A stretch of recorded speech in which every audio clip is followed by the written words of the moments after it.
We also have a new grito. I heard about that. I didn't see it. I saw you post it on our thread. Yeah, we got a new grito. We got I got a whole slew of stuff for you now at the table.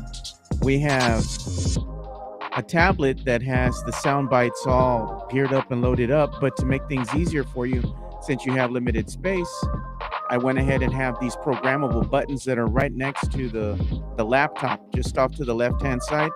So you can push those and you can generate sound effects too. Yeah, I saw that. That was pretty cool, man. You see all the money that we get from all the super chats coming back around. Yeah. What's up, Fernandez? Thanks for joining, man. Sam Salinas, good morning, guys. Yeah, we got the final four of the NBA playoffs now. I don't know if you have anywhere on there the video of Angel Reese getting fouled by Caitlin Clark. I got different perspectives on it, and I also have the foul that Angel Reese gave on Caitlin Clark a season ago. And this foul that she got, we're going to talk about it. It all comes back around, but it's a lot to do about nothing. Is it? Is it? It is. WNBA is investigating right now what happened after the fight. Yeah, I mean, they can investigate, and there's, some things that have been said, but at the end of the day, I mean, why you calling foul if you fouled harder, It's like, come on. I think these gals just don't like each other. That's really, at the end of the day, that's what it boils down to. Caitlin Clark hasn't ever won anything. Welcome to another episode of Area 210 Podcast with Mike Jimenez and Joe Garcia. Make sure to subscribe and hit that like button. Join the discussion as we broadcast live from beautiful West San Antonio. And remember to tip your host as it helps the show grow. What's up? What's up? What's up? How's it going? My name is Mike Jimenez. That's Joe Garcia. This is the Area 210 Podcast. I'm in Conroe, Texas. Joe is in San Antonio, Texas, but I miss the Alamo City very much, man. How you doing, Joe? I'm doing good, man. Had a good weekend. It was a very busy weekend that I had. I had to spend a lot of time with my nieces, and I have a ton of nieces.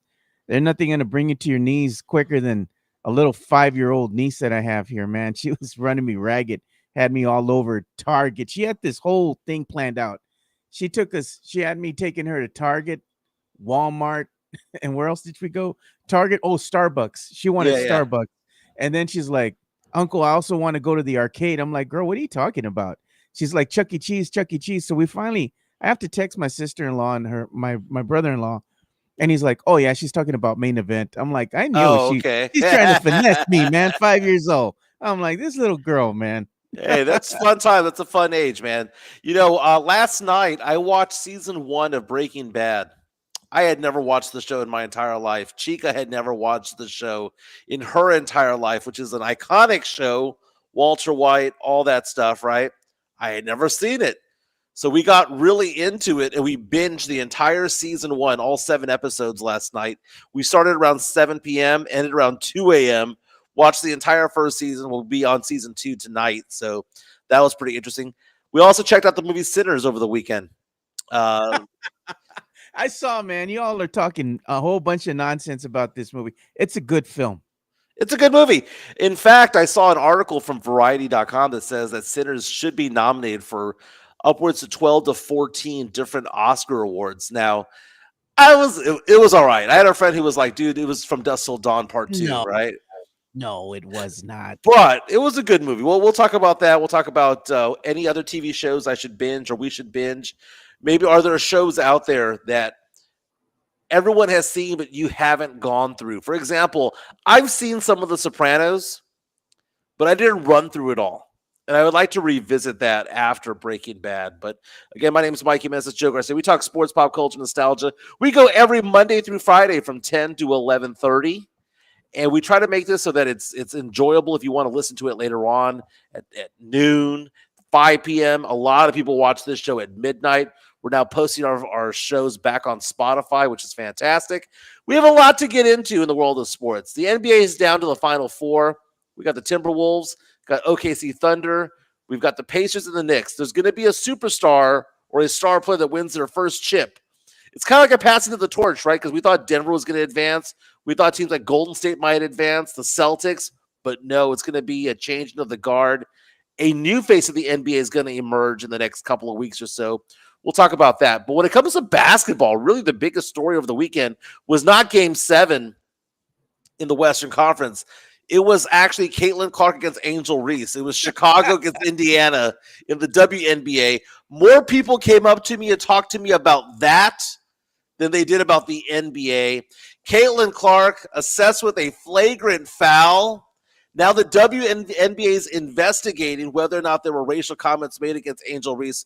We have to get into this. And you know what? We'll talk about this in a little bit, but we're seeing a little bit of the dust up and what happened afterwards. Was it fair or foul? Was it a hard foul? Was it a flagrant foul? Do you believe that Angel Reese and what the Chicago players are saying, that there were racial remarks being made by the Indiana crowd? We'll get into that. Blake Wesley of the Spurs reportedly scrubbed his social media, scrubbed his Instagram account. Does that mean he's gone from the Spurs? Can the Spurs actually rescind a team offer, a team option? Is that even possible? I have the rule book here at NBA.com. I have the rule book when it comes to it all. Lots to get into. We'll talk about some pop culture references as well along the way. Hope everyone has a fantastic time. Our chat is powered by MCS General Contracting. We already see Locked On Spurs, Jeff Garcia from Locked On Spurs, Sam Salinas, Superflash, Fernandez, Jesse A., Mexican Jr. up there in the DFW reaching out to us. We've got JHNSB as well. So hope everyone's enjoying the show.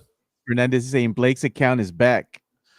Okay, so we'll have to get into that a little bit. Okay, so let's talk about what happened over the weekend. The biggest news of the day, the biggest sports story of the day was not Game 7. It was Game 1, right? Opening weekend for the WNBA. Chicago taking on Indiana. Angel Reese taking on Caitlin Clark. Now, it was a blowout.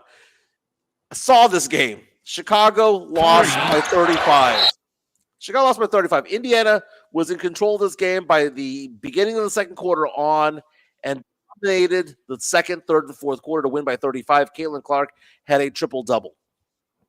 Now, the big storyline of this game is what happened midway through the third quarter. Angel Reese was having a pretty decent game. Okay, she wasn't having a great game, but she was having a decent game. She had a double-double. I think she had 12 points and 17 rebounds in the game. But midway through the third quarter, she gets the ball down low, and Caitlin Clark swipes at her, and Angel Reese hits the ground. Angel Reese pops back up, starts jawing after Caitlin Clark. Caitlin's teammates get in the way. If we can go full screen on that, that'd be awesome. This is courtesy of ABC and ESPN. So that is the foul down there. Okay, now these two have history. So what is the history of behind them all? The history is that LSU and Caitlin Clark's college team went back and forth at each other for like 4 years, right? LSU won a title, but Caitlin Clark never did, right? Angel Reese did the whole thing. I have a ring. You know, when Caitlin Clark knocked her out of the Final Four back in the day. As soon as you saw Angel Reese wide We're open, gonna try to show a different angle. Sorry about the audio. Yeah. So the big question was that a flagrant foul? Did it deserve to be a flagrant foul? So let's take a look at this angle here. Look at this angle. Come on. Is it a flagrant foul to you, Joe? No, I'm gonna play one of my sound bites now. No mames otra vez. No mames, way. That's nothing, man. Again, let me show you something. When she's swiping down at the ball, right? You can see that she's swiping down at the ball. Angel Reese is just flopping. Okay, she's trying to sell the foul. So here's the thing: they have beef going all the way back from LSU against Iowa, right? And Caitlin Clark is the biggest star in the WNBA. But she's not the best player in the WNBA. She's not even in the top 5. Okay, when it comes to WNBA players, Caitlin Clark is probably the 7th best player in the WNBA right now. You know, she's not Asia Wilson. I don't even think she's Kelsey Plum. She's a good player, deservedly an all-star, going to be a first-team or second-team WNBA player, but she's not the best WNBA player. She's the most popular WNBA player. Angel Reese coming on in. Again, they had that beef with Iowa and LSU. Iowa getting knocked out by LSU, LSU winning a national championship a few years ago, Iowa then losing to South Carolina the following year. Okay, so they have beef. Angel Reese is also a star. Whether you want to say it or not, or believe it or not, she's also a star as well. Not as big of a star as Caitlin Clark, but she gets to be the foil. She gets to be the heel. She gets to be the one who's opposite of Caitlin Clark, and I firmly believe that Caitlin Clark needs Angel Reese in her life because she needs to have the villain. She needs to have somebody there who's going to be the competitor, who's going to be the rival, right? Because she can't rival against the aces. She can't. She's not good enough yet. But you get to have this subplot within the WNBA season. And again, Angel Reese brings better ratings for Caitlin Clark. Caitlin Clark gets good ratings on her own, gets great ratings on her own, gets mega ratings when it's against Angel Reese. So let's show that play one more time, Joe. Was this a flagrant foul? Because it's so funny. ABC shows this, and then immediately they go to commercial like idiots. They should have just kept going.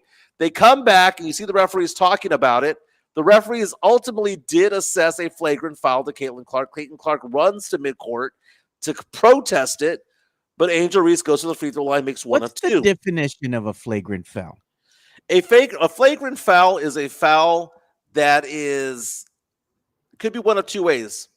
It depends. There's a flagrant one and a flagrant two. One is maliciously trying to hurt somebody. That's flagrant two, right? That gets you thrown out of the game. Yeah. A flagrant one is a foul that is a little bit extra. Okay? It's not malicious. It's probably in the scope of the game, but it's a little bit extra. Did a little bit too much. Okay? Yeah. And how is this malicious though? Okay, so there's two parts of this play. Was this a flagrant foul? If you were to say, Michael, you go to I'm a high school basketball official. I go to if I had monitors, for example, right? Is this a flagrant foul?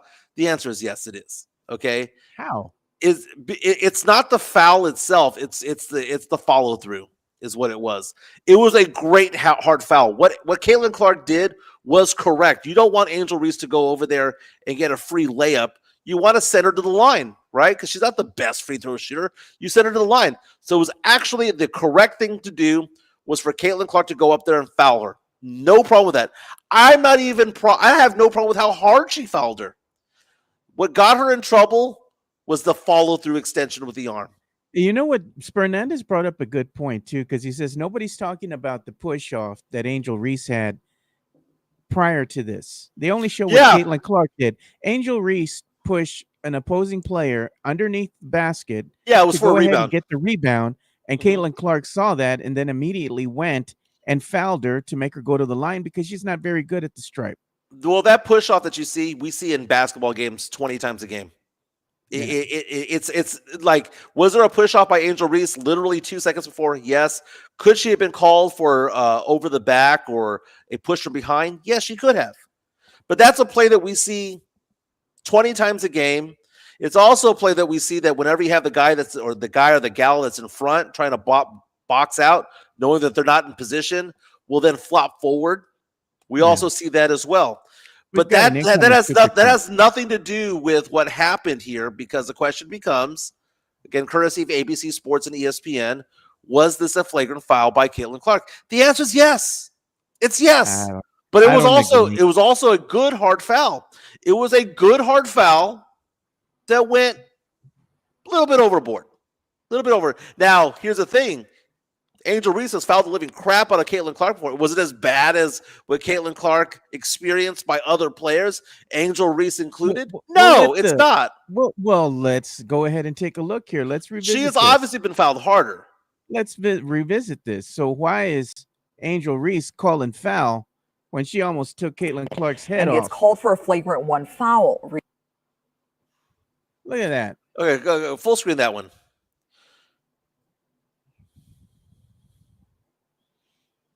Go again. That's a foul. That's a foul, but that's not a flagrant foul. She knocked the crap out of her. Look at. She's going for a block. She's not even looking at her head.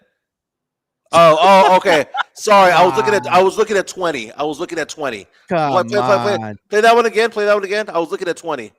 Yeah, No, that's a flagrant foul. That's That's Angel a Reese. flagrant foul. I was looking at the ball defender. Now Sorry this about is that. more of a flagrant foul if I've ever seen one before. She's not even going for the ball; she's going straight for her head. That's at least a flagrant one. If somebody wanted to call that a flagrant two, then I'd believe it. Okay, Like, come on. But you know, it's interesting is that Caitlin Clark, especially when it comes to Angel Reese, can do no wrong. Oh, let's listen to some of the Because Caitlin Clark is America's sweetheart. let's Caitlin listen to Clark, this. Caitlin Clark can go up to Angel Reese and punch her in the face, and people will think that there's nothing wrong with it, right? Let's Because she's listen to America's her. sweetheart. Let's listen to what she said in regards to the foul itself. Walk me through your perspective on the flagrant foul. What was the point you were trying to make to her? It's just a good take foul, you know. If you either Angel gets wide open 2 points, or we send him to the free throw line. Nothing malicious about it. It's just a good take foul. Every basketball player knows that. Okay, it was a good hard foul, and then she extended. That's it. Okay, you know how you know it's a flagrant foul? Because the officials spent 3 minutes looking at replays.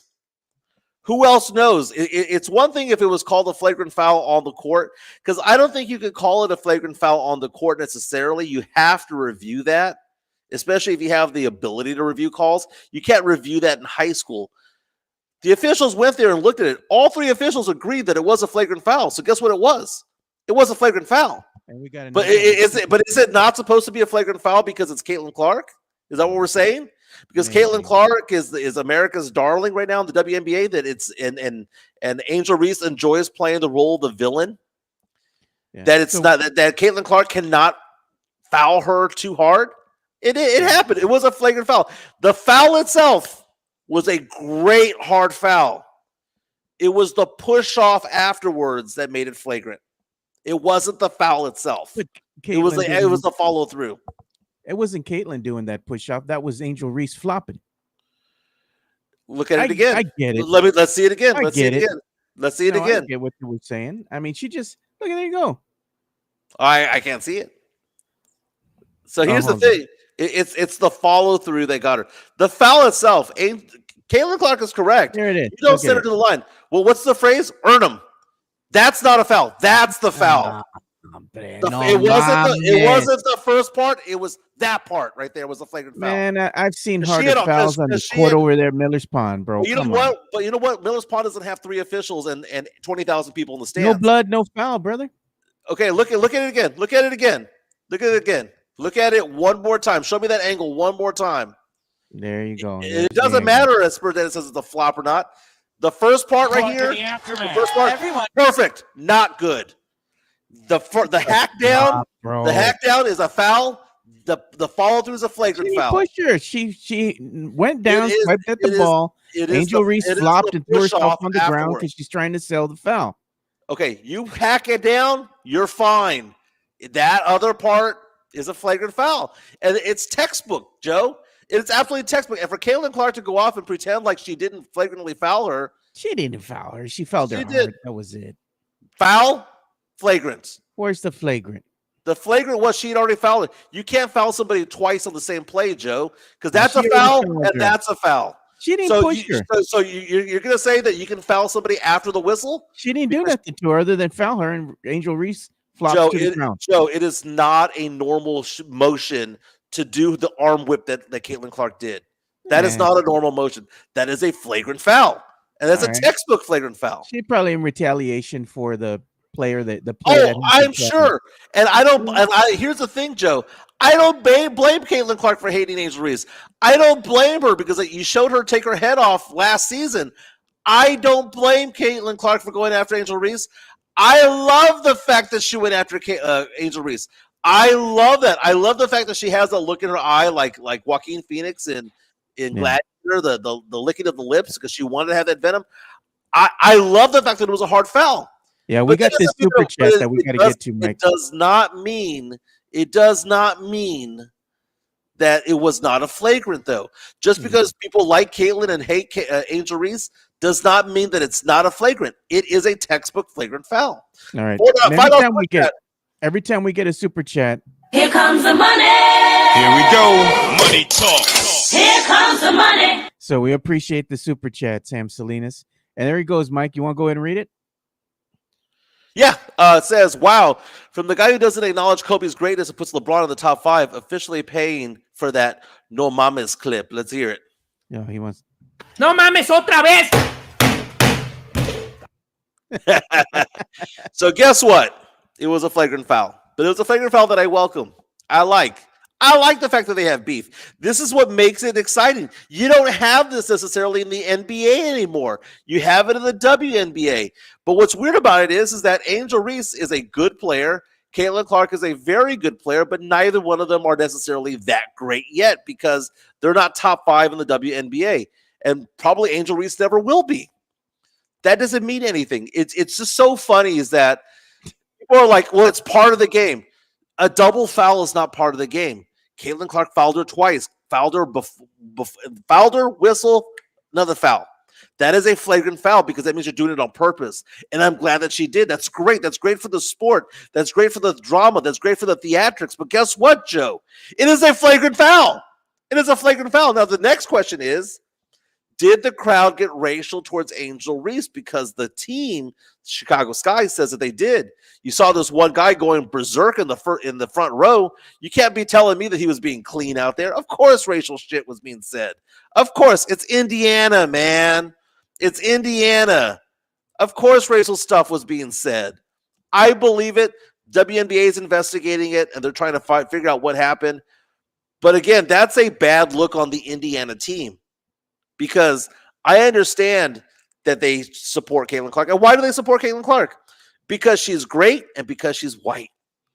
So what are you saying? It's the great white hope, and that's the greatest thing possible for the WNBA, and it makes it so wonderful. It makes it so great because it's no different than me and you, Joe. Why do we watch Canelo fight? Because the dude's Mexican, right? He's a super Mexican. If the redheaded Canelo was not Mexican and he was a black guy or a white guy, we would not care about Canelo. When we Canelo fights, everybody's Mexican for that fight. We would not care. Viva Mexico. What's that dude from California that got busted for doping against Tank Davis? Ryan Garcia. Ryan Garcia. Ryan Garcia. We follow these guys. Why? Not because they're good. We follow them because they're Mexican. So I have no problem with people who are white who love Caitlin Clark. That's great. You have a great white hope. That's amazing. But guess what? Cheer for her. Love her. Buy her merch. Watch her games. Go to her games. Just leave all the racial crap behind because that just ruins everything because it probably did happen. I wouldn't doubt it happened. I mean, it happens all the time in Utah. It happens in every NBA arena, and it probably happens in every WNBA arena. The only reason that has become an issue is because they want to go ahead and spotlight what happened between Angel Reese and Caitlin Clark. Why? It's good for ratings. It puts people there in the seats of the arena. It's much watched TV, and it's all because of the drama and the theatrics that both said players bring to the game. They both need each other. They know it's good for ratings. They know people are going to watch when they go up against each other. It's all convoluted nonsense to me, man. JHNSB says color has nothing to do with why I support Clark. That's not a blanket statement for everybody. But there is a big percentage of the crowd that's there that does.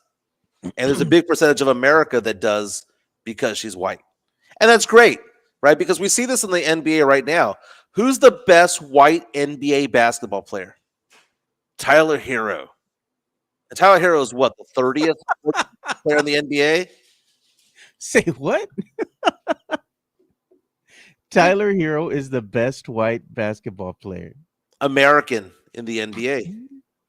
Right? Because Jokic ain't from here, right? Luka Doncic ain't from here. You can go all the way down the line. It's Tyler Hero, dude. And Tyler Hero is going to be like a 2-time All-Star in his career, right? That's all he's going to be. That's all he'll ever be.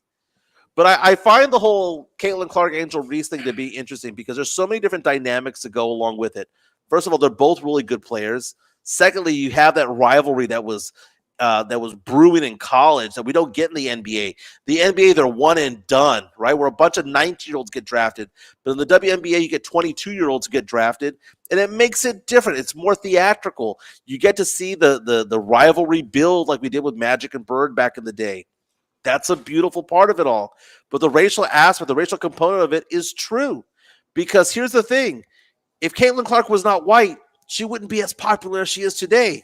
But that's nothing against her. I'm glad that they have that because, again, we Mexicans cheer for Mexicans and white people cheer for white people. Not all it is the what time, it is. Mike.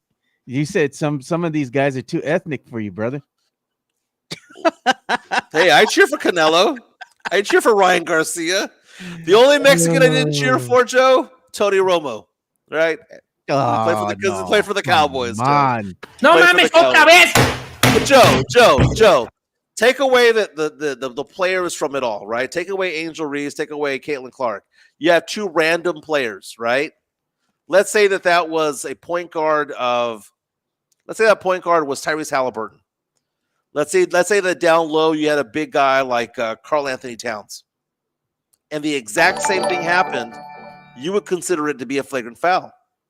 But the flagrant foul doesn't change simply because you remove two players and add two players. It is what it is. It was a flagrant foul. You had three officials go to midcourt and watch it from different angles, and they all said what? Flagrant foul. Look at this. So it is what it is. Tony Ornelas, Mike speaks his own truth. That deserves the Kawhi laugh. We have a $2 super chat coming in from Mario Cavazos. There you go. Here comes the money. Here we go. Money talk. Here comes the money. And he puts, like the energy. He goes, like the energy, Jimenez. Keep on throbbing. Hey, I do what I can. 2.4 million people watched that game. And I'm going to go ahead and assume that after yesterday's game 7 that we saw between the Timberwolves in the Western Conference Finals, the T-Wolves game. I'm sorry, the OKC game against Denver, rather. I'm going to go ahead and assume that it gets better ratings than that. That game was a blowout, by the way, Joe. But now we're down to the Final Four in the NBA. We're going to have a new champion, right? Because these are 4 teams that haven't won in a long, long time. You've got the Knicks kicking on the Pacers. I know you're a big fan of the Pacers, Joe. You've had OKC Thunder against the Timberwolves. I know that Spurs fan right now is pissed off that OKC. They want anybody but OKC to win because the whole Chet Wemby rivalry, right? They don't want to see Chet Holmgren holding up the trophy before Wemby. They don't want to see him getting a ring before Wemby. You got to why? Why? Because I don't understand the logic behind that nonsense. Look, well, tell me. Look at this the way I see it. Let's say Wemby won the battle for Rookie of the Year, right? He stole Chet's soul with that block. All right, we get that. But if Chet wins a chip before Wemby, Chet wins the war. You know, and what? At the end of the day, a Spurs fan don't want to see Chet Holmgren holding up the trophy. Do better. Don't come out there and play like a soft, moist-ass muff cake team. Grow a set of nuts and go out there and do something about it. Chet was drafted into a already built team. Wemby was drafted into a team that was awful. Okay, put together with spare parts from the junkyard, bro. So I asked this question on Twitter just an hour ago. Already 65 votes in. Who do you want to see win the NBA Finals? 38% saying Minnesota, 28% saying the Knicks, 25% saying Indiana, and just 9% OKC. You know, Joe, how I say that we don't have rivals? Yeah. Right? I mean, who is the Spurs rival? We've asked this question before because it's not the Lakers because the Lakers don't consider the Spurs a rival. It's not the Mavericks because I don't see a lot of Spurs fans who hate Mavericks fans or the Mavericks team. I suppose it could be the Rockets, right? You saw Jeremy Sohan say F Houston a while back. But I think in my mind's eye, when it comes to it all, is it the Spurs' main rival Oklahoma City? It probably is because they had a lot of heated battles back in the day, you know, when they were going into battle with Timmy and you had Kevin Durant and you had Harden, Westbrook in there, you know, Steven Adams was there. I mean, let's go ahead and put it this way. I think Spurs fans are so jaded. It's because OKC is a team that bested the Spurs and sent Timmy down, memory lane there with an L to end his career. It's beyond all that. You have Sam Presti as the general manager over there. Chip Engelland, the famed Spurs shooting doctor, has moved over to Oklahoma City. There's that big brother, little brother mentality where we were their big brother. But right now, big brother is Oklahoma City. Spurs are little brother when it comes to it all. See, the problem with Oklahoma City is that I think they're a very good team. I think they're a good team. I think they're good enough to probably get into the NBA Finals. Now, at the end of the day, I think what's going to shine through, so to speak, is just grit and toughness. And right now, if I'm looking at what team is scrappier in the NBA playoffs, I got to go with the Indiana Pacers. I know it's not a popular take, but it's a take that I'm going to go with. I'd like to see the Indiana Pacers win a chip. This team has not won a chip for their city ever. And then Right. Reggie Miller was catching strays because Knicks fans wanted to say F you, Reggie, and because they have a heated history with Reggie. I get that. And he's going to be calling the games to end the broadcast over there at TNT as far as them broadcasting NBA games. And how fitting would it be with, that whole thing ending with Reggie Miller calling the commentary? Well, So I'm going for the Pacers. It's fitting that the Knicks and Pacers go at each other again, Yeah. right? I mean, it's very fitting Good because for TV. it's great because the whole history behind both teams. I mean, the 90s, they were trying to get past Jordan. They were trying to get past the Rockets, and they just couldn't do it, man. Who can forget Reggie going like this, choking, when the Knicks choked the game doing away? the choke job to Yeah. Spike Lee. Remember when John Starks melted down at the free throw line and just couldn't hit a bucket, and you saw, what were they down? 7 points in it was like 8 points in 30 seconds, something like that. They came back to win that game. Reggie Miller, that push off that he had, the presence of mind to take a step back and chunk the three and just nail it. That was great basketball back in the day. And to see the Knicks, who haven't won a title since the 70s, Joe. I'm 48 years old. The New York Knicks have not won, and that's supposed to be the mecca of basketball. The Knicks have not won an NBA championship in my lifetime or in your lifetime. Knicks' last appearance in the NBA Finals, I believe, was in 1999 against the San Antonio Spurs. They had gone to the Eastern Conference Finals, but they were never able to make it back to the Promised Land again. So it's been quite a drought for New York Knicks fans. And the New York Knicks have been choking a lot of these games away and disappointing the Knicks fans. And you saw the way the city responded when they went ahead and beat the Celtics and they moved on now to the Eastern Conference Finals. Can you imagine what's going to happen to the team if the Knicks actually win the whole damn thing? Are they going to burn the city to the ground? God. Who would be the new face of the NBA when it's all said and done? Is this just a one-off? Because Boston's basically dead in the water right now. Yeah. Right? Jason Tatum's injury is going to take him well into next season. He may not even come back next year for all we know. Right? So Boston's basically dead. Cleveland paper tigers, man. Like you called it, Joe. Cleveland just racked up a lot of wins, but had no toughness for that team. But now you look at who's left in the NBA right now, the Final Four. I mean, in the East, Tyrese Halliburton, who was called the most overrated player by NBA players in the athletic.com. You have him who could potentially win a chip. Jalen Brunson, who played for the Mavericks for so long, going over to New York. They built that team around a lot of Jalen Brunson's former college players, teammates. That he has a chance to win. Then you have in the Western Conference, SGA. You have Ant-Man. Someone's going to become the face of the NBA, the new face of the NBA, and that's fun. I mean, Jokic is Denver's not going to win any more chips. No, Jokic is even said that. The Lakers are too old. Golden State's is getting too old. You have other teams out there that have passed their prime. The window has closed on Denver. The window has closed on Golden State. The window has closed on a lot, probably Boston as well. The best two teams right now that the spotlight's going to be on is going to be Shy and it's going to be Ant-Man. I think they're setting up Ant-Man to be the next face of the NBA, and rightfully so. I mean, he's got a great personality out there. Talks a lot of crap. Is exciting. Is an exciting player to watch, and you're seeing both the Timberwolves and OKC in the Western Conference Finals, and that's good for TV. That's going to be good for ratings. Both teams are going to be going at it. Now, on the flip side of things, you have another rivalry with the Pacers and the New York Knicks.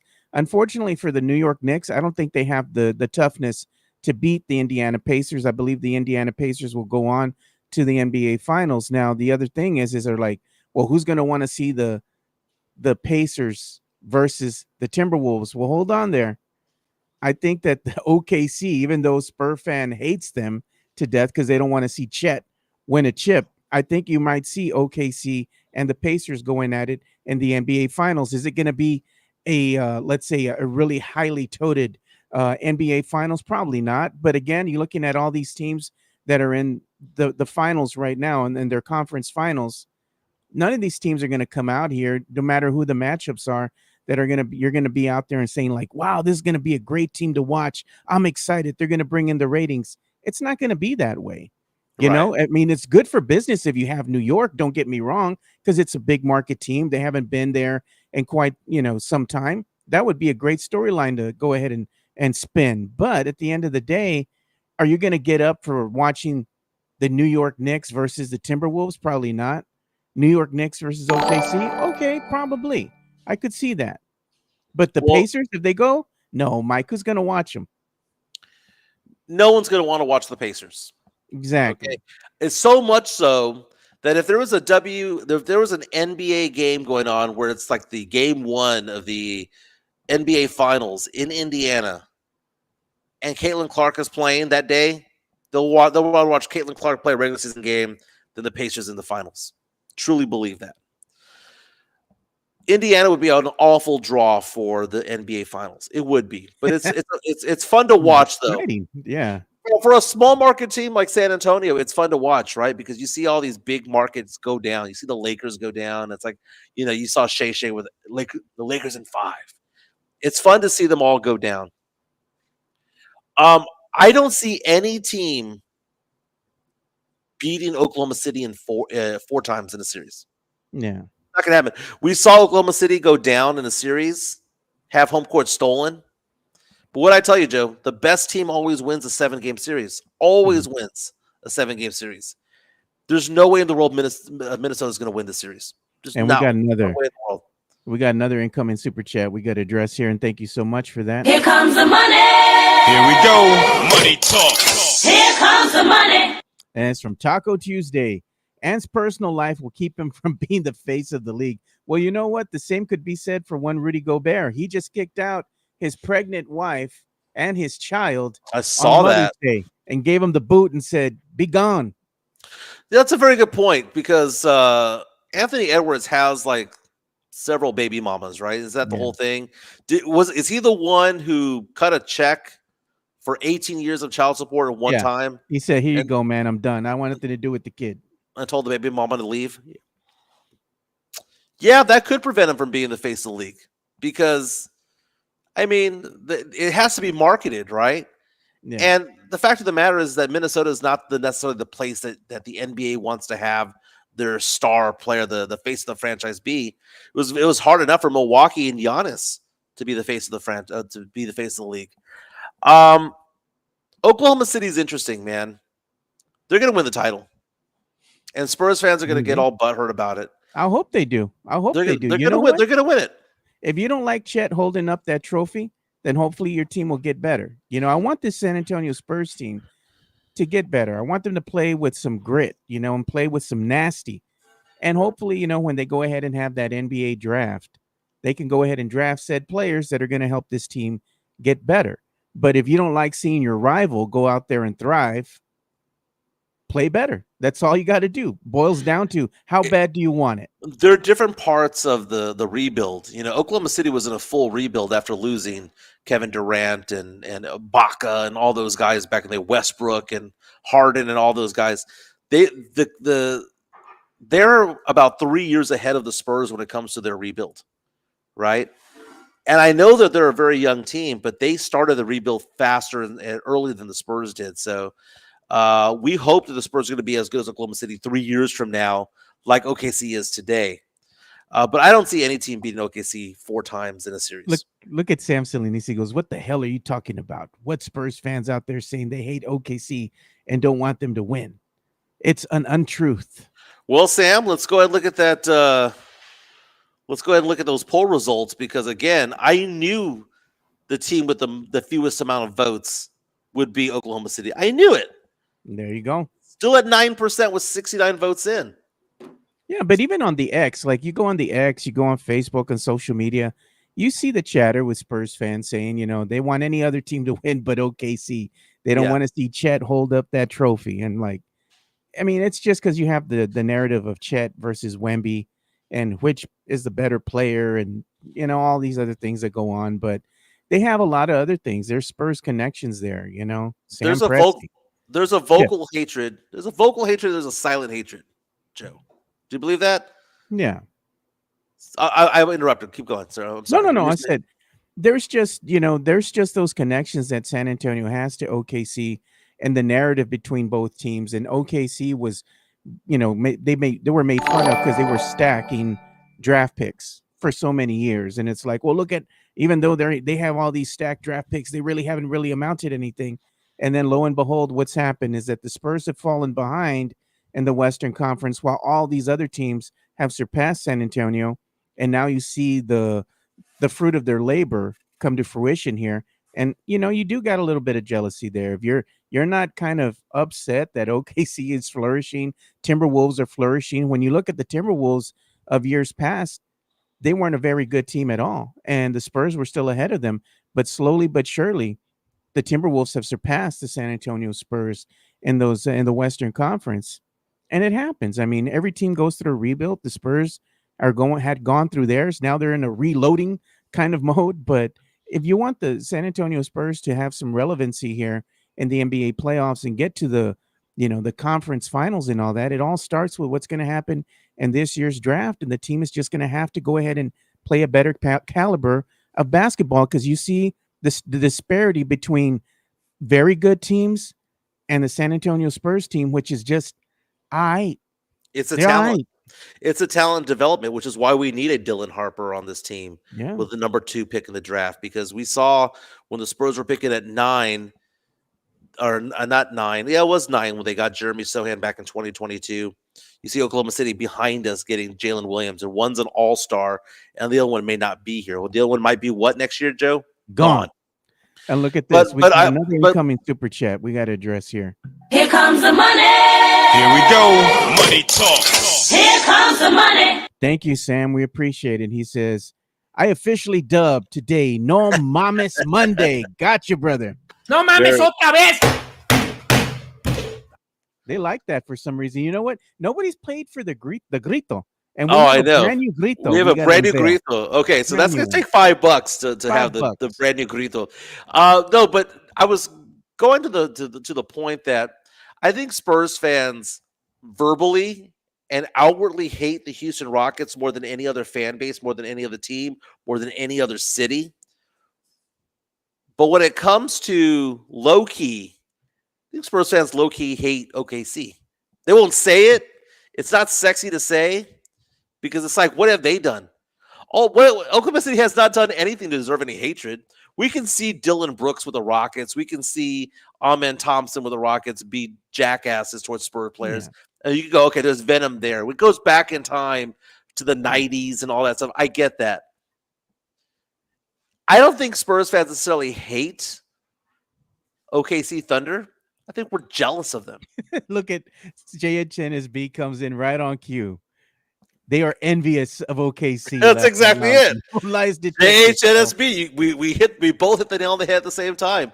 Spurs fans are envious of OKC because they develop the players better, because they draft better, and because the people who are developing them and drafting them happen to have played or worked for the Spurs at some point. That's the problem. Are the best that the Spurs had went to OKC, and now they're winning over there.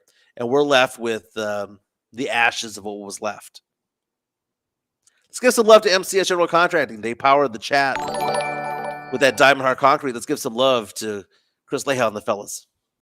MCS General Contracting, more than 30 years of combined experience in concrete placement. They are the best in the business, honest pricing, high quality work. They get going on house foundations, driveways, concrete patio decks. If you want to extend the deck, extend the driveway. If you're a business and you need to put together a slab, a parking lot, or other concrete placement services or sidewalks, reach out to MCS General Contracting at 210-774-9155. They're confident in their skills, so give Chris Leha over at MCS General Contracting a call at 210-774-9155. And thank you for being a sponsor of this show. And how hard is that concrete, Joe? Diamond Hard. Diamond Hard Concrete. There's that number, 774-9155, 210-774-9155. They do a fantastic job, right? We talk about what they can do. They can do slabs. They can do sidewalks, become ADA compliant, parking lots, swimming pools, courts, basketball courts, paddle courts. They can do it all. MCS General Contracting, 210-774-9155. Let's shine the spotlight on me. Show me some love. My number, 210-508-0369. 210-508-0369 if you have any financial needs when it comes to investments or insurances. Been in business for 19 years doing retirement planning, doing insurance planning as well. Life insurance, disability insurance, auto, home. Maybe you have an old 401k, old TSP account. Looking at you, Spernandez. Old TSP account, old 401k type of account. We should come over to me, can help you out with an IRA, help you out with an annuity, whatever you guys need. 210-508-0369. I just called out Spernandez there when it comes to it all. By the way, what does a good book say? Ask and you shall receive. Jason Garcia coming in right now, Pacific Northwest, listening from Portland, Oregon. Here comes the money. Here we go. Money talk. Here comes the money. Thank you for that super chat, brother. $4.99 super chat from Jason Garcia saying he wants to hear the new Grito and Pink Floyd Money for a super chat. And there you go. You paid for the Grito. You're going to get the new Grito. Here we go. This is actually powered by MCS General Contracting and one Christopher Leha here.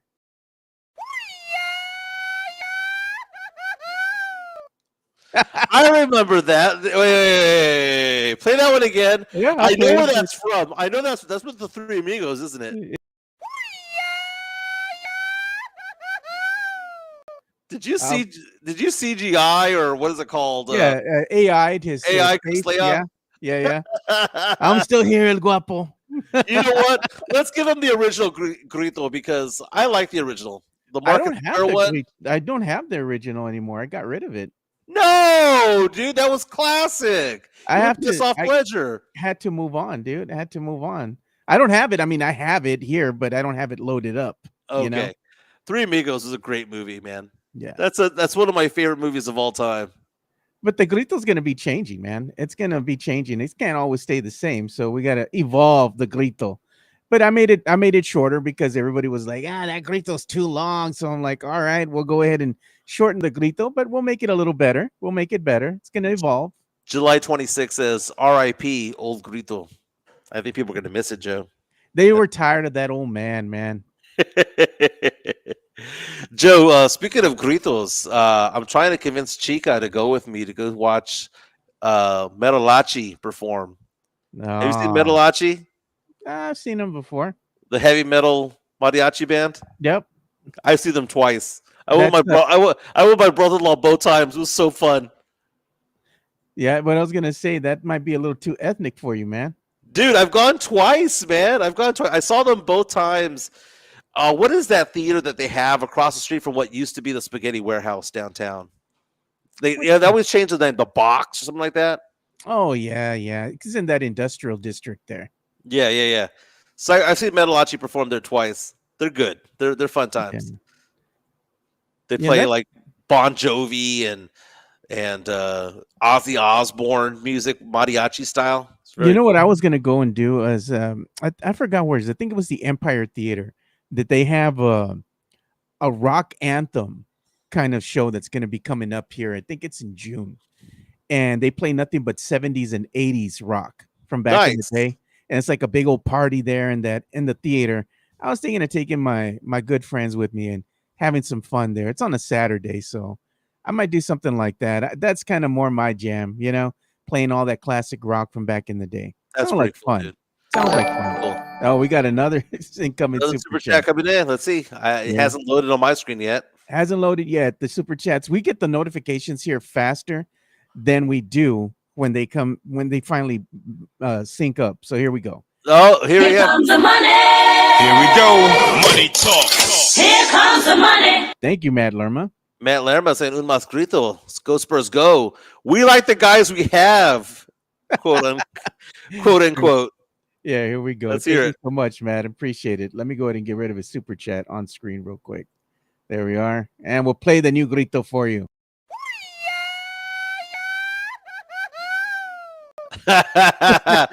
Thanks for the support, Matt. We appreciate it. Tony Ornales having a comment about Chica, saying Mike's nugget looks like she can do a nice grito. Is that Well, true? Figure that out. She kind of ruined the grito too because she says, because she's part Apache like I am, and she was saying that the grito is nothing more than the Apache battle cry. Oh, that's right. She did ruin the grito. Yeah, She did. it's Telling funny us- though because and she's walking around, by the way. She has the day off. She's over here. I'm telling her, Joe says, babe, that you ruined it because you called it the Apache war cry. She's not lying. She wasn't lying when she said that. It's funny though because I remember when I first met Chica and we're talking and she's like, I told her, I just found out that I'm part Apache. She's like, she looks at me and she's like, well, how much are you? And I said, I'm more than half. I'm like 56%. She's like, oh, okay. I don't know, man. I warned her if we go to an Indian reservation for like casinos, they might not let her back. Keep her there. I know. I was talking to her and I was telling her I was doing some research here, and they were like, if you're 50% or more, you could actually go and live on the reservation. You could claim your land, your little piece of the pie there. You just have to be part of the native nations. I didn't know you could claim land. That's cool. You gotta be part of the tribe. So you have to go in there and like they have to accept you. You have to show your lineage and all that kind of stuff. July 26th reaches out to us and says, tell Chica, instead of doing the grito, do an Apache war cry instead. it's kind of all the same, Joe. Hey, you know what's pretty cool, Joe? Go on to my Twitter account real fast. Sure. I posted photos last night of my cousin Andy at Dodger Stadium. Okay. I am very, very, very proud of my cousin Andy. Here's the thing. I grew up with 4 older sisters. I did not have any brothers growing up, but the 2 that were the closest to me were my cousins. The 2 people that I consider my brothers are my cousins Andy and Lonnie. Yeah. And if we can go full screen on that, my cousin Andy this weekend on Saturday threw out the first pitch at Dodger Stadium. That is awesome. That is a dream come true for him because ever since he was little, I knew him as a baseball player. He played semi-pro and minor league baseball back when I was growing up. He's about 9 years older than me, so that was very, very cool.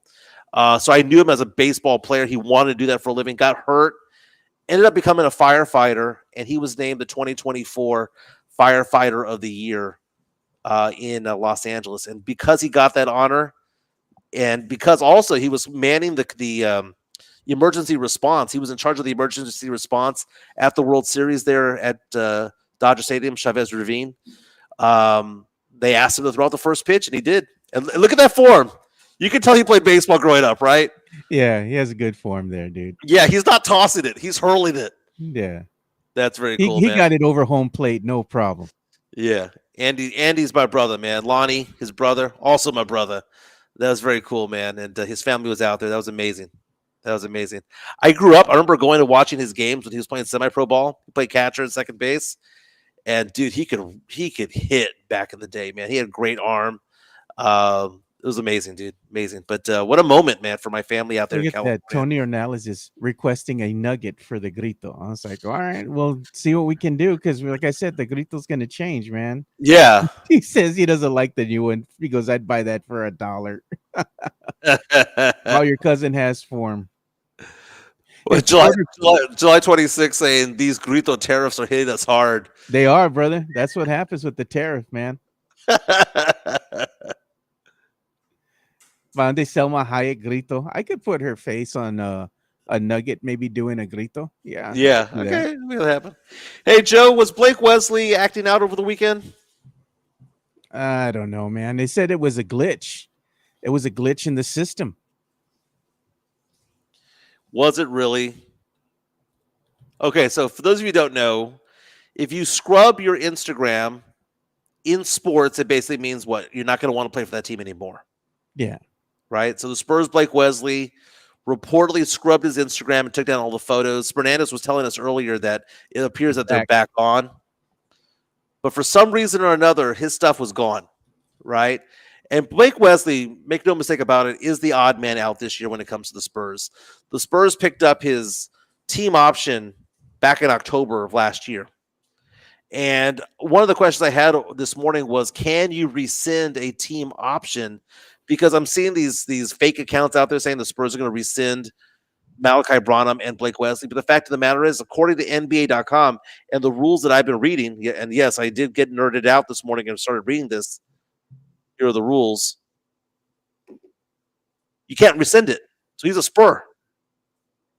So next year, the backcourt's going to be De'Aaron Fox, Dylan Harper, Stephon Castle, Devin Vassell, and Blake Wesley. You can have those five in the backcourt. And one of the things that a lot of Spurs fans have started to get in love with Blake Wesley was that he played well towards the end of the season. He showed some flashes. Spurs first-round draft pick from 2022 is picked in the 20s. But the fact of the matter is that, well, he's one of the what-ifs when it comes to the Spurs. Because what if he hadn't gotten hurt his rookie year? He looked pretty good his rookie year. Got hurt, missed more than half the season. And then by the time he came back in the second season, he was far behind. He had to go back into the G League. He didn't really get things going until last year. But then the ping pong balls went a certain way, and the Spurs are going to pick Dylan Harper number 2. Yeah. So Blake Wesley, even if a player ahead of him gets hurt, a player ahead of him gets injured, he's not going to get any playing time. He's going to be the last guy on the bench, which is sad, but that's just how the things all happened. So what did you think, Joe, when you saw Blake Wesley scrub his account? I think it was a lot to do about nothing, man. I mean, who knows? I mean, he could have just been. And this is what I remember back in the day, too, that DeJounte Murray used to do that quite often, especially in the summertime. And what happened to him? Be something that goes and coincides with that, like, hey, you know what? Maybe I just need a break from social media for a little bit because they want to get back in the gym and they want to practice on their game and they don't want the distractions. But I mean, for all intents and purposes, at this point in time right now, his Instagram is back up. He's not very active on there already. He's only got 10 posts up there. But I mean, he's got a following, 54.6K followers. Maybe he just wanted a break. Maybe he just wants to go and work on his game. Maybe that was part of the cleansing process. Because let's face it, man, at the end of the day, social media can become quite toxic. We know that, man, looking at what happens on a daily there on any social media platform. So someone asked the question, who was it? Sam Salinas, asking the question, okay, but can they cut him? Can the Spurs cut Blake Wesley? Okay. And if so, what kind of salary cap hit would that be? Well, according to Spotrac.com, his dead cap value is $2.6 million. And the Spurs have eaten salary cap space before. We saw that with Marco Bellinelli and Damari Carroll. Players like that in past years where the Spurs have eaten salary. But for what dead cap space basically means is that it gets deducted from your salary cap. Like, even though he's not on the team, you're still going to have to pay him his salary. And this amount, the $2.6 million, is deducted from your team's salary cap. Yeah. Maybe the Spurs go in that direction because guess who else they also picked up, Joe? Malachi Branham. Yeah. So that's 6 guards on that team right now, which, I mean, there's only 5 positions and there's 15 players, so to have 6 guards wouldn't be that bad. But if the Spurs go off and draft another one at 14, or they draft another one, or they want to bring somebody up, one's got to go. Yeah, well, several got to go here because you have some projects that haven't really panned out for the Spurs, right? You look at, and I know you have mixed emotions when it comes to Champagnie, but then you look at Malachi Branham, Blake Wesley, and I mean, where do they fit in the long term with the Spurs' current trajectory? In this timeline, if you're trying to go ahead and go into the draft and draft players, that are hopefully going to be NBA ready and help your team win now, there's not going to be enough roster spots at the end of the day. You got to start making moves now. Maybe that those moves are going to start being had in this offseason And again, they got to say goodbye to some of these players. But at the end of the day, are you really going to miss like a Wesley, a Malachi Branham? Probably not. Right. I mean, Matt Lair reminded us on our YouTube chat line, powered by MCS, that the Spurs had to pay Primo for 2 years after he got cut. that is True. true. It was dead cap space. He was still under the contract, So whether said player is here or not, you got to go ahead and still pay him. And Tavarius asking the question, can the Spurs just trade Wesley or trade Branham? You can. What are you going to get for him? If the Spurs don't want him and the Spurs are one of the worst teams in the NBA, what trade value do they have? They have no trade value. Oh, look at Chris Leha, man. He says it's 11:07, May 19th, and it's still fuck them picks. He's gonna get the Kawhi Leonard laugh. Okay, well, let's talk about that. I'm glad that Leha brought that up because you see over the weekend, if you can go onto Giannis Antetokounmpo's Twitter account, Okay. he was doing tweets at 1 a.m. the other day, and it was the funniest thing because he kept on retweeting people. People telling him, hey, go to bed, dude. Why are you on Twitter? And somebody asked Giannis the question, what do you think about Mexican food? And his response, Joe? I love it. I love it. The other interesting question was they asked him who was his favorite wrestler of all time. Did you see that one, Joe? Yeah, he said Eddie Guerrero. Eddie Guerrero. Joe, he's a Dallas Cowboys fan who loved Eddie Guerrero, who loves Mexican food. And look at that. Sounds like a spur to me. They said, do you have a favorite NFL team now that you've been in the States a while? Packers and Dallas Cowboys. He already fits in here, bro. Come on. Well, he has to say Packers because he plays in Wisconsin. But he said Dallas Cowboys. How about them Cowboys? He gets that Jimmy Johnson. How about them Cowboys? Yeah. That's funny, man, because where do they say Giannis is going to end up? He's going to end up either in San Antonio or Houston, right? If you want the picks, you come to San Antonio. If you want the players, you go to Houston. And I think he's kind of angling for that in a weird way. And it's one of those things where we're going to be very, very, very upset with ourselves if we don't get Giannis. I know that Leha likes to say F them picks, right? I get it. And I'm not saying that I would be upset if it happened. If given the choice, I'd rather have Dylan Harper on this team for 8 years than get Giannis as a 2-year rental and get rid of our war chest of picks and all that stuff. I'd rather have Dylan Harper and the picks.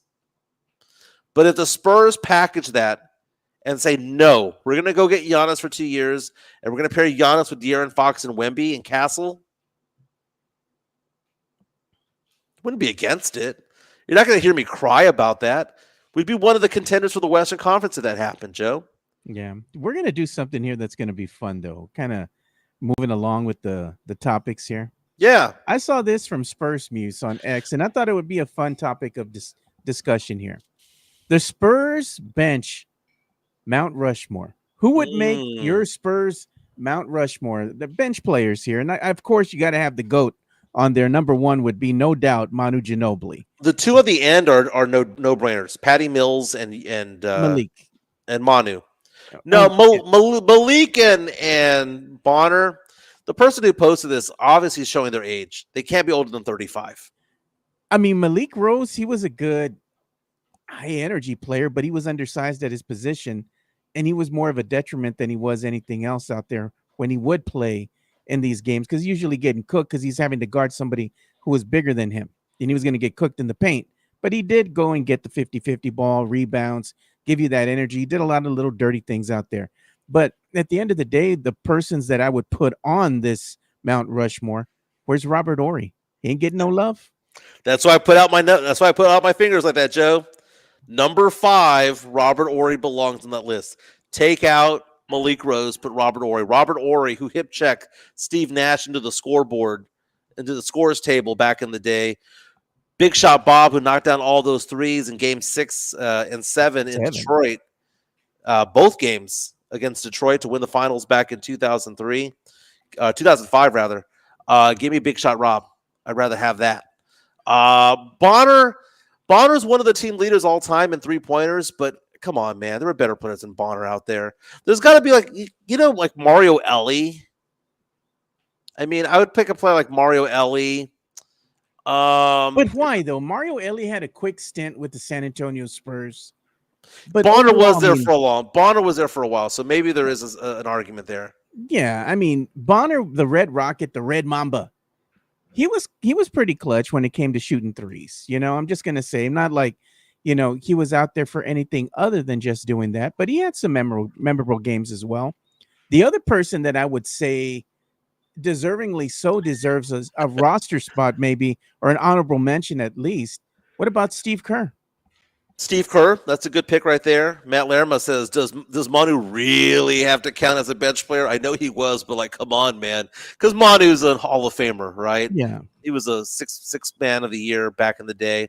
But the question is, bench players, he is up there. I just want Spurs fans to realize that there's more to this team than just the Tim Duncan years. Kind of like there's more to the Cowboys than just the 90s. There was a past, present, and future of the team, and we disregard certain players. Like if you ask me who the best point guard of Spurs history is, it's Alvin Robertson. Well, I don't know about that. I guess arguably, and this is arguably, it's not going to be a popular opinion. Rod Strickland. I liked him back in the day, early 90s when he played. He's always going to be known for the fiasco that was the pass. Which, yes, it was a bad no-look pass against the Portland Trail Blazers. Yeah. Dude, if you look at the record books right now, 4 of the top, I believe, 11 years for most steals in a season is Alvin Robertson in a Spurs jersey. Yeah. He holds a record at 301. That is a record that may never be broken in NBA history. He's one of 4 players to have a quadruple double. The other ones being, David Robinson, Hakeem Olajuwon. You look at Alvin Robertson's stat line. He was a point guard who made the All-Star teams, led the league in steals multiple times. Alvin Robertson, if it wasn't for the legal troubles and him being a jerk off the court, would be considered to be one of the great Spurs of all time. Yeah, but he's not. Tony Parker gets to have that love. Tony Parker's in the Hall of Fame. But I bet you if Parker played against Alvin Robertson, Robertson would pick his pocket more often than not. Yeah, what other Spurs player coming off the bench could you say deserves either to be on the Mount Rushmore or deservedly so deserves an honorable mention at the very least? There's probably somebody in the 70s like a Kobe Dietrich, that might deserve that type of love. You know what? I mean, for a long time, Avery Johnson was a backup too. Avery Johnson was. His name isn't getting mentioned very much, and he's rightfully, deservingly to be somewhere mentioned on maybe the bench player. But I think Avery Johnson is always going to be remembered for that guy that knocked down that corner shot that actually sealed the deal for the San Antonio Spurs and took them to the promised land of their first chip in '99. And one of the biggest shots in team history. I want to share a little bit of nostalgia because I saw this earlier today and I thought it was pretty cool. It's pretty fitting to show just how far the Spurs have fallen compared to the glory days of years past. And I saw this on the official, let's say, Spurs Facebook group that's on the X. So I'm going to go ahead and show this to you guys. I'm going to go ahead and hide that. I'm going to show you what it was like if you never seen the Spurs win something. What everything was about back in the day. A parade of revelry. Thousands of fans who love their Spurs. Look at this right here. It didn't take long for the championship T-shirts to hit the market, and folks even waited diligently outside a department store to get theirs. All the while, more and more people poured downtown, and when traffic came to a halt, they just danced in the highway. Now, at times things did get a little out of hand, but the celebration itself was newsworthy. At this point, everybody seems to be doing exactly what police ask, and that is have a good time, party, but for goodness sakes, party sensibly. We have several San Antonio police officers out here just standing by just in case, but they say there have been no problems and they're very... That's awesome. That's pretty cool to go back in time to see that back in... Yeah, I'm going to go and kill the audio. Back in 1999. Joe, I hate to admit it, Joe, but I wasn't even in San Antonio when the Spurs won their first title. I went to the games. I went to the home games here in San Antonio when it happened, but I was actually living in Corpus Christi at the time, and I was at my friend Paul's beach house, and we were having a party there in Padre Island watching the Spurs finals game when they won. And I remember all my friends coming up to me that were there saying, "Can you believe the Spurs are NBA champions? We never thought we'd ever see that happen." Corpus Christi is a really big Spurs fan base. I know the Spurs go to Laredo a lot. They go to the Valley a lot. Obviously, they have a couple of home games in Austin every year. But you go to any sports bar in Corpus Christi, and it is decked out in two colors: Cowboy blue and Spurs black. Every single one. Yeah. We also got an incoming super chat from Matt Lerma. Appreciate Here you. comes the money. Here we go. Money talk. Here comes the money. So he's saying Tony Parker better than Steve Nash. Prove me wrong, you can't. Well, Steve Nash was an back-to-back MVP. Back-to-back MVP. Steve Nash was also named in a song, "Promiscuous" by Nelly Furtado back in the day. Take the Spurs goggles off right for a second, Mike. Steve Nash was arguably, for those two MVP years, he proved that he was a better point guard than one Tony Parker. He came away with the hardware. Okay, the better career obviously is Tony Parker. Obviously. I think that 3 or 4 year area, like the height of Steve Nash's career was better than Tony's. The height of his power was better than Tony's, but the longevity, the greatness, the coming up when it mattered in the playoffs. If you want to say that Nash is better, great. He was a better regular season player, but Parker was a better playoff player than Nash was. Look at Tony Parker has his own damn song. Tony Parker was also a rapper in France. Singing his bad rap. Come on, bad man. rap, dude. That wasn't very good. Let's be honest. Let's be honest. I mean, Tony Parker was a good point guard for the San Antonio Spurs in his heyday. You know, I have no doubt about that. And there was times where Tony Parker had to be one of the best players on the Spurs squad, especially in the NBA Finals. Who can forget what he did when they were going up against the Heat? You know, he had some memorable moments there as well. But, you know, he was getting near the end of his career when they had faced the Heat, you know? So we have Mario Cavazos reaching out to us on our YouTube stream saying that he was in the middle of downtown in 99 all effed up, he says. Fernandez saying 16-year-old me was cruising downtown in my lowrider convertible Cavalier. Was 100. The old school Cavalier, the Chevy Cavalier. And you know what's funny about those Chevy Cavaliers? Yeah. That the Chevrolet, the little Chevrolet, something would always fall off. So when you would look at these cars, it said Chevrolet Cavalier. Yeah. That was the first. It's funny that Fernandez said that because that was the first car I ever got to drive to school. Was a Chevy Cavalier? Was that vehicle. And it was not a very cute vehicle at all. Not a very good-looking car. It turned no heads. No. And I dented that son of a bitch so quickly, dude. The door. It was made out of thin sheet metal. Sam Salinas, TP gets a bad rap for his bad rap. I like it. You know what other car was like a death trap just waiting to happen? The Suzuki Samurai.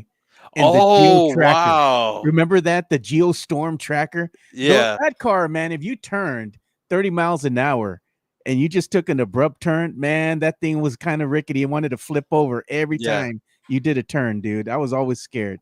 My favorite vehicle of all time is my truck now, right? I have my Dodge Rebel. Yeah. That's my favorite vehicle of all time. But second is my 1995 Toyota Celica. Dude, why Toyota selling Celicas? Had the spoiler in the back, had the moon roof, the 6-disc changer in the back. God, remember going up with that booklet of CDs and having to be like, all right, we got to pick 6 CDs. We got to pick good ones. And then putting them in the back. Oh, my God. Good times, man. Good times. Well, I had one of these back in the day, too. So I'm going to show you all. It was clean, man. I remember my aunt, she had given me this car. And I drove around in it. The white 1986 Cutlass Supreme, dude. Are you a cop? What is that? It was all tinted out, bro. Look, it was beautiful, man. The interior in that sucker was nice. It looked kind of like this, more like this. It was a nice vehicle, dude. It had a nice ride into it, man. I appreciated it, though. It was a nice little cruiser, man. A lot of good memories in that car. Joe, are you up for a tall tale? Oh God. What the fuck is this? So Chica and I were out here talking yesterday, and I told her a story that she says is a tall tale. She's calling me, what's the nickname she has for me? The Embellisher. The Embellisher. So I was telling a story that I don't think I've ever told you before. I don't think I've mentioned in the 2 years that we've been here, but I got reminded of it yesterday. Back in the day when we would go clubbing downtown, there was a club downtown called the Vault. I don't know if you remember the Vault, but it's across from where Planet Hollywood used to be, that area right there, right? So we wanted to go downtown, and I wanted to go get some money, some cash, because you need to pay cash for cover. And I parked my car, and I go out to the Wells Fargo downtown, that big ATM at the big Wells Fargo bank downtown. And I thought about it, and I was like, you know what? It's kind of shady downtown. It's late at night. It's a weekend. A lot of homeless people around here. Maybe, just maybe, I should take something to protect myself while over there, right? So, being a tennis player, I had a graphite tennis racket, and I took it with me to the ATM. I'm taking $60 out of the ATM, punching in my code, punching in my code. And as I'm turning, and I have this tennis racket at my feet with the handle basically at my crotch, right? A little bit of protection. It's standing up. I'm not holding it in my hand. It's between my legs, right? As I'm turning around, this guy tells me to give me the money, right? And he has a knife. The knife has a small blade, right? It's a glorified box cutter at this point, right? But it's still a knife is a knife, right? I'm not saying that he came out with a machete. I'm not saying that he came out with a butcher knife. It wasn't a Crocodile Dundee. That's not a knife. This is a knife. It wasn't one of those. It was a small blade, right? And he tells me to give me the money, right? He's about 2 feet from me. I picked up my tennis racket, and I just did one of these motions. And he looked at me. He looked at the racket, and he just walked away. Okay. Oh. How about you got a moron here? Is that it? That's what I'm looking for. Do you believe that happened, Joe? Because that happened back in like 98, 2000, right around then, back when I was in my early 20s. Soundbite. Which is the one? My detector test determined that was a lie. That's the one I'm looking for. Chica, Let's play it again. Chica, My detector test determined that was a lie. He's playing the Maury Povich. The lie detector test has proven that is a lie. The embellisher strikes again. That's what Chica tells me. She goes, "Oh, Michael, the embellisher." Tony Ronaldo reaches out to us and says, "Okay, just realized today Mike is a white guy. A tennis racket as a weapon and not a knife." So what was I going to do? Pull out my own knife and have that dance like in that Michael Jackson video back in the 80s? Was it Beat It? I did like this, man. Matt Lerma. This is the whitest story Mike has ever told. Matt Lerma says this is the whitest story Mike has ever told. I was going to... So Chica and her brother are laughing at me yesterday saying, as I'm telling this story... say that I was gonna forehand his ass, that I was gonna hit him in the face, and he was gonna have like those indentions of the little squares of the tennis racket. But it wasn't one of those John McEnroe wooden rackets, dude. It wasn't one of those from the 70s. It was a graphite racket. So I just had it here. I turned around. He pulled out a knife. I instinctively just went like this with my racket, and he took off. You're talking about using, something that's sports related to protect yourself. This time it was a racket. I'm going to tell you all the story. wait, real fast. Mario Cavazos with this comment of, "That's a fucking lie. You peed yourself." Okay, go ahead, Joe. Oh no! The funny thing is, when I worked at USAA years ago, me and my good friend Richard Giron, he sat right across the cubicle from me, and we had signed up to do this one. I guess it was like they would teach you how to like putt, right, and how to play golf and stuff, right, teaching you the basics in golf. Yeah. And we signed up and we forgot about it. And he's like, "Hey, bro, after work today. We have to go over here to the sports center that they had over there, right? Like the fitness center, because we remember we paid for that thing that we got to do now with the golf and all that. I'm like, oh crap, I forgot. He's like, do you have any golf clubs or anything in the car? And I'm like, no, bro, I don't. He goes, man, what are we gonna do? I said, I don't know. He goes, you know what? Let's go to the Goodwill. He goes, let's go to the Goodwill right when we get something to eat for lunch, because there's a donation station. And this son of a bitch had us pull up to the donation station, and there was nobody there. And somebody had dropped off these old golf clubs. They looked like they were from like the early 80s or something, and they were called the Golden Bear. Oh, yeah. So we took those golf clubs and we just used the little putters that came with it, and we just took it out to our class, so they could show us how to putt. And we're there with these ancient golf clubs, dude, the Golden Bear.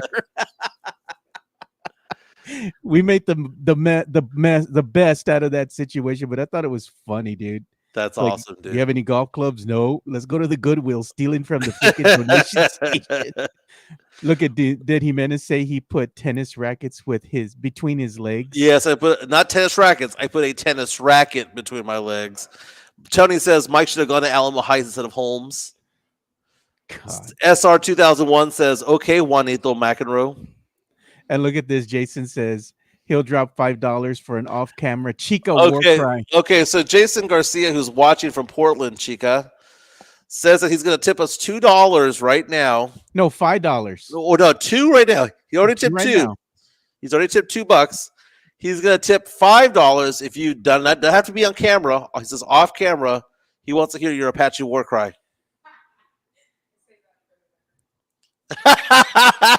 Can I say that? She says she saves that for the bedroom. Oh.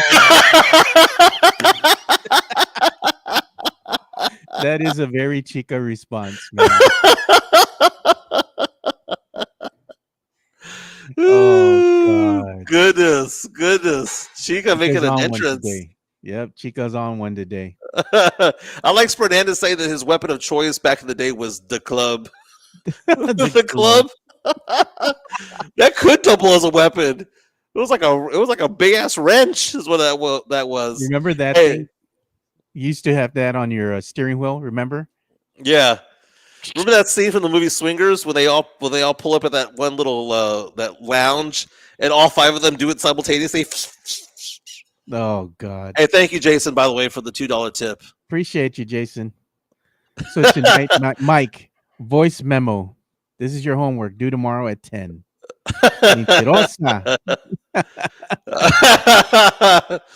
That's funny, dude. That's funny. Yeah. Joe, let's get some love to Jeff Garcia from Locked On Spurs. He's on the chat right now for your daily Spurs content. Locked On Spurs is your daily Spurs podcast, hosted by Jeff Garcia, the lead Spurs writer for Ken's 5 San Antonio. Jeff has a healthy plethora of guests all the time on the Locked On Spurs podcast. You can also follow Jeff on Threads at JeffG10s5SA. You can also follow Jeff on Twitter at JeffGSpursZone. So make sure you go ahead and give Jeff a follow not only on Threads and Twitter, but also on YouTube at youtube.com/@LockedOnSpurs. This is where you're going to be able to find the replay of the Locked On Spurs podcast. Make sure to like, subscribe, and share. And our good friend Jeff Garcia has more than 7,500 subscribers on YouTube. I'm oftentimes on that podcast. Joe is oftentimes on that podcast. Who's his guest today, Joe? Looks like he's going to get Rudy Campos from Sweep the League. He's going to be on Locked On Spurs today, and it looks like Jeff's going to be talking about guard controversy. He says Dylan Harper's potential impact on the San Antonio Spurs, with special guest Sweep the League, which is Rudy Campos Jr. That's a very, very good thing to discuss today. He also is talking about the fact, the story on Kens5.com that you can get linked to through Jeff G. Spurzone on Twitter about Julian Champagny hosting his first camp. The Mike Taylor Cook-Off was this past week. So there's going to be a benefit concert on June 21st. Very cool, 5 p.m. to 11 p.m. Mike Taylor and Reed J. giving back to the community. They do a fantastic job. Yep. Love them both. Love them both. You know what we got to do as we start bringing the show to a close here is that we got to kind of talk about the movies that we watched this weekend, because I did spend a lot of time with family over the weekend. So I Yeah. spent a lot of time with my little niece and my other niece together there. They ran me ragged for most of the day. Then I had like an hour break in between there, like from 5 to 6. And then I had already brought movie tickets to go and take my sister-in-law and all my nieces to go see that movie. What's it called? Final Destination Bloodlines. Oh, is that any good? It's a movie that you don't have to ask. Don't ask a lot of questions. It's a popcorn flick. You just sit down and you enjoy it for what it is. But I got to tell you, once you see this film, you're going to come away, and I know it's funny, but you got to see the film to get it. The star of that film is a penny, an actual penny. You got to check it out, dude, to find out what I'm talking about. But it was all right. It was a good flick. It's kind of gross, man. Some of the death scenes were gruesome, but I enjoyed that kind of thing. It was fun. That's what Final Destination's all about. Yeah, Now, Jeek and and you I saw Sinners over the weekend. Yeah. That was a good movie. 97% positive on Rotten Tomatoes, 97% positive to the viewing public as well on Rotten Tomatoes as well. I enjoyed it. It took me about 45 minutes to an hour to realize that Michael B. Jordan was both characters. I did not realize that there was the same guy that he played the twins. I was like, what is this? The Winklevoss twins from back in Social Network? That's what it reminded me of. What is it? Smokestacks. Smokes and Stacks. Yeah. Good movie. I'd recommend it. Problem with the movie, Joe. I made a big boo-boo, Joe. About 2 hours in the movie, when things are getting all dramatic, someone's cell phone went off, and that someone was me. I am someone. Oh God. And the funny part about it all was that my ringer, which is never on, I have it either very low or not, or buzzing or whatnot. It was blaring loud. It couldn't have been any louder. And it took me like 7 or 8 seconds to fumble through my phone to find it, right? To find my phone, turn it off. I was all nervous. I'm fumbling my phone. So for about 7 seconds, as things are getting dramatic in the theater, I'm fiddling with my phone. I'm sitting in the middle of the damn theater, right? Who was on the other line? Who called me? By the way, I had Do Not Disturb on. Yeah. So when you have Do Not Disturb on, you don't get calls. The only time you get calls is what? If you get back-to-back phone calls from the same person. Yeah. So was it my mom that called? No. Yeah. Was it my dad? No. Any of my 4 sisters? No. Was it any of my 2 daughters? No. Was it my boss? No. It was James Pledger. No, God. Pledger called me back-to-back times. And the first time he called, it got picked up by Do Not Disturb. The second time he called, it bypassed that, and my phone was going off in the theater. God. That's awesome. That's awesome. But Sinners, I thought, was a good film. It's different from Dusk Till Dawn. It is not a remake of Dusk Till Dawn. Dusk Till Dawn had vampire hunters actually in the film. No, don't give away too much from Sinners. No, I'm telling you, Sinners isn't a Dusk Till Dawn kind of remake. It stands on its own. It stands on its own because at the core, like I told everybody here, they do have some powerful imagery there that portrays a great representation of music of old and today. I thought it was a great meddling of the two. Here's the thing, Joe. When I watched that movie, I had no idea who was in it. I knew Michael B. Jordan was in it. I knew Haley Steinfeld, is that her name? I knew she was in it, right? But I had no idea what the whole topic was going to be about. I had no idea if it was rated PG-13 or R. I had no idea about anything of the movie. When I was watching the movie, I thought to myself, so did Tarantino or Robert Rodriguez direct? So I see the parallels, not so much the storyline, but the way the story was presented. I do see a lot of parallels to it because if Robert Rodriguez had done it or if Tarantino had done it, they would have done it the same way. And it shared some of the DNA. It wasn't the same, but it had some of the DNA. Yeah, it was set in a different era. This one's more like in the 1930-ish era. Mm-hmm. You know, it was good, man. I enjoyed it. I mean, if you're looking for a different take on a horror film that has to deal with the vampire genre, go and check out this film. I think you'd enjoy it. It was very good, man. It was a long movie too, but it was fun times. But we've hit our hour and a half, Joe, so we got to take off. Thank you so much, everybody, for the super chats. And again, the super chats, we don't pocket them. It gets put back into the show. Better equipment, better technology, and things like that. So thank you so much for all. Stop the cap. Well, sorry, I was disconnecting to show them. This is what it buys. Stuff like this. Very cool. Joe, I got to take off. We'll be back tomorrow. We have game one, finally, of a conference finals tomorrow. We'll dive into that. We'll talk some more Cowboys and Spurs tomorrow, man, but we'll be back. Everyone, thanks for being on.